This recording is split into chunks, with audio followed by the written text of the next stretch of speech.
Psychologists tell us that play is hugely important in almost every area of children's lives. It helps to improve social skills, brain development and creativity, and it supports emotional resilience, physical development, confidence and learning. And yet, so many of our schools in the UK do little to create the kind of rich play environments and experiences that can unlock these powerful benefits for children. In other parts of Europe, play is viewed as a crucial aspect of school life, and their playgrounds and play practice are radically different from what we know here in the UK. We wanted to replicate some of these more ambitious European-style ideas and explore what benefits this approach might offer to children in schools here in the UK. This film tells the story of 3 schools that with our support have developed both their playgrounds and their play practice with some very significant results.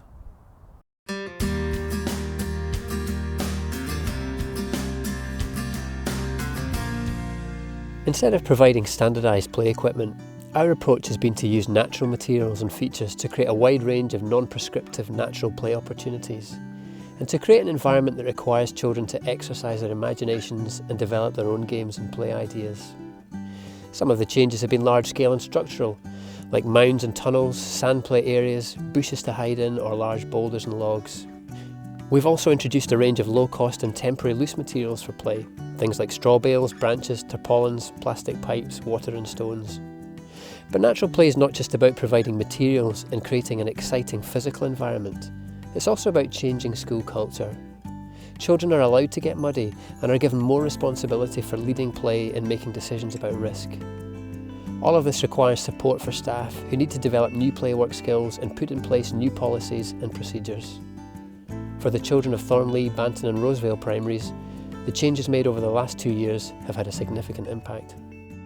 When we had the just normal playground, all we could do was football, but now we can play in the sandpit and learn how to build dens and everything. I like building dens because you've got a wee bit to hide in, and there's a camouflage one you can make your den and then put it over and then put it down with the peg so it looks as if it's a real den, and you can hide in it and run away from people.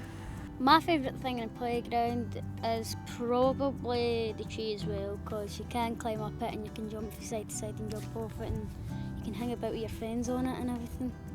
The first couple of days we had the sticks and stones, lots of people I'd noticed were like building like faces with them, or they were like getting one of the round wooden blocks and then they were like putting stones and little stones as teeth. Well, see, before it was just plain concrete and grass. So it's much funner now because you get to play more and do more things. The schools involved in our natural play project have identified a range of benefits for pupils. Teaching staff have recognised and embraced the opportunities for learning which natural play presents. Thornlie Primary School has made great strides in the last few years, raising both attainment and attendance. An important part of that journey has been the development of their school grounds. Head teacher David Hughes recognised almost immediately the positive impact that natural play could have on learning. When we first get some loose materials out, for instance, children soon were building squares, building wee dens against the wall with their sticks. They had 1,000,001 uses. When we get the coins out, I saw more mathematics in the playground with no guidance whatsoever. Measure and estimate and what goes together and matching of shapes. Saw more of that, and my teachers saw more of that in 10 minutes than we could have done in the class from textbooks and anything to do with volume or weight or measure. In Thornlie we use cameras and we use kind of notes, and we've tried to come out during free play opportunities during playtime and lunchtime to really get a snapshot of how the children play and how they interact with each other. I think what we've learned here is that children learn really well when they're given a lot more freedom and a lot more opportunity to kind of think for themselves and problem solve, and really seeing the potential for that. And hopefully that's allowed us to enhance and enrich our teaching within the classroom. Staff at Banton Primary, a small rural school in North Lanarkshire, see play as an important component in helping pupils to develop skills such as cooperation and teamwork. I'm going to try something.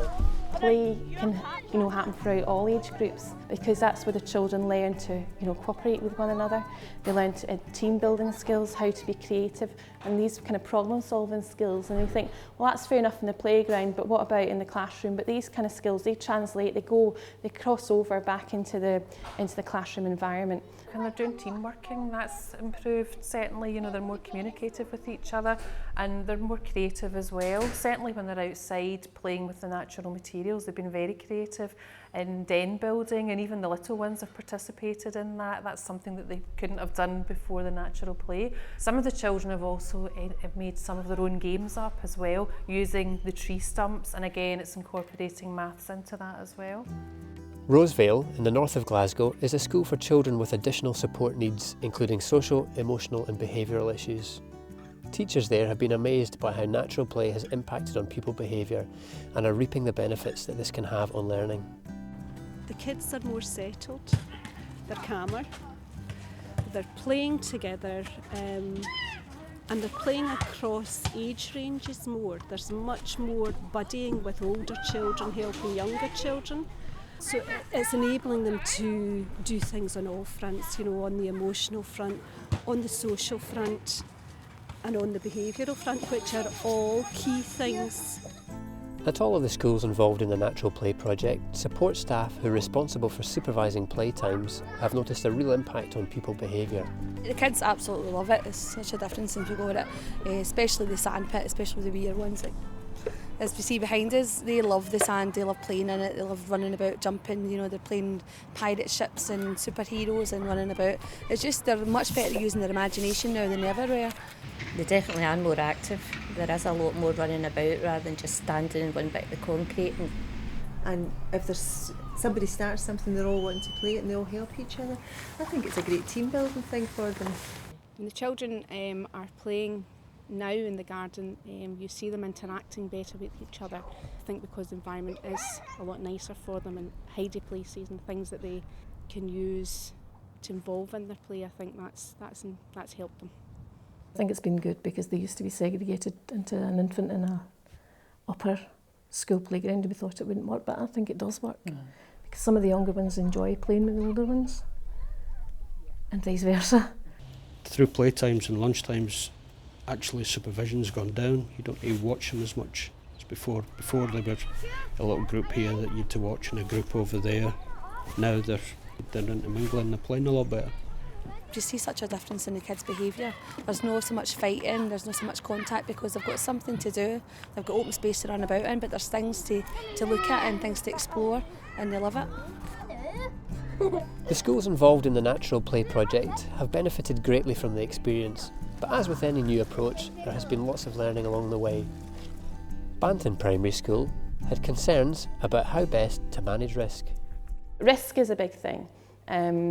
Because the whole point of natural play is to give the children the chance to take risks more than they would normally do, but still in a kind of a safe environment. So we have risk benefit rather than risk management. If you think about what's the benefits from doing this and then how can you minimise the risk of that. So we've been through that process and Grounds for Learning have helped us with that. And really it's just things like safely holding the willow rods. You hold them upright, you don't hold them like a spear that's going to stab somebody. So it's wee things like that. But on the whole, we've never had any accidents. Everything's gone really well and the benefits absolutely outweigh the risks. To keep everyone on board, Thornlie Primary School took an inclusive approach to developing their natural play, placing pupils and of course staff at the heart of decision making. Staff relations, that's your foundation for everything you do. Even in the most positive staff groups, you might have a couple of members who are, I'm a bit worried about that. And playground supervisors as well. I'm out here, I'm charged with responsibility for children.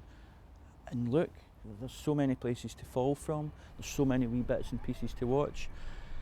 So again, it's about them seeing the benefits, and the way they'll best see the benefits is to really involve all your staff in the process of setting up and the initial observation.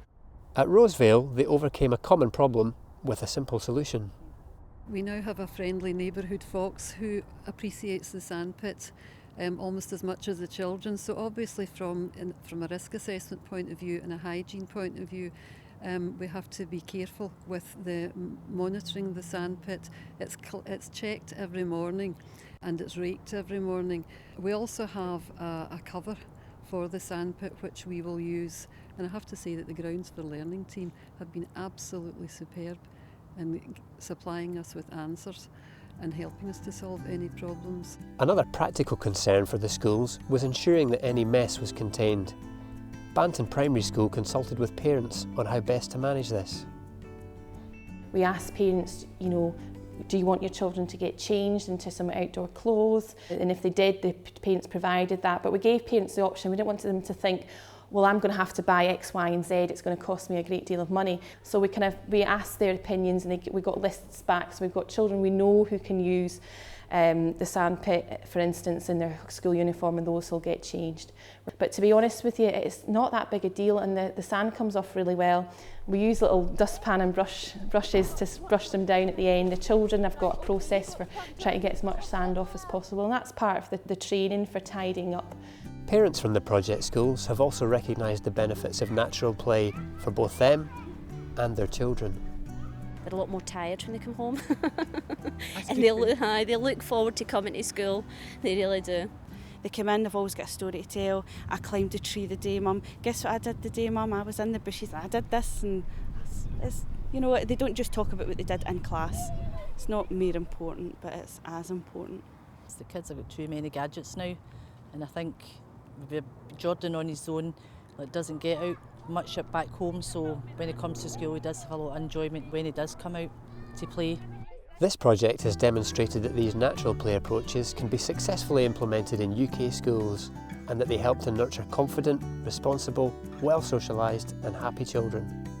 I think everyone sees the value in play, whether it's within the classroom or without, and I think at Thornlie we see the outdoors as part of our kind of classroom in general, and I think the teacher's role in a lot of that is the observation of it. We try as much as possible to link that in and allow play to be free and allow them to really have a bit of independence and a bit of choice. I always think nothing worthwhile is ever easy. If you really want it, you'll go for it, and you can work through any problem if everyone's behind the project, if everyone's enthusiastic for it. And certainly everybody is here, and you just have to see how the children use the space and how much they love the space to know it is definitely worth it. Absolutely. It could be frustrating for people seeing this playground thinking, well, how can we could never do that, do we? We've got a square of concrete and we've got no money. But here's the important message, it's just make a start. We make the path by walking, it's one footstep. And I would totally recommend to anybody to make that start. Work with your children, open your eyes, use your ears, use your senses, and do what you need to do. It is fantastic, it's unbelievable what it does for the children, and that spin-off has a fantastic effect on staff morale. What staff say about playtimes is that they're more peaceful now, they enjoy supervising the children even more. Every day is a revelation, the way that they see the children use the space, it changes, and that's great for staff and that's great for the children, and they're the ultimate aim here. If you would like to benefit from natural play in your school, then we can help. We offer a range of services including initial advice, project design, staff training and guidance on developing play and risk management policies. To find out more, visit our website at www.ltl.org.uk.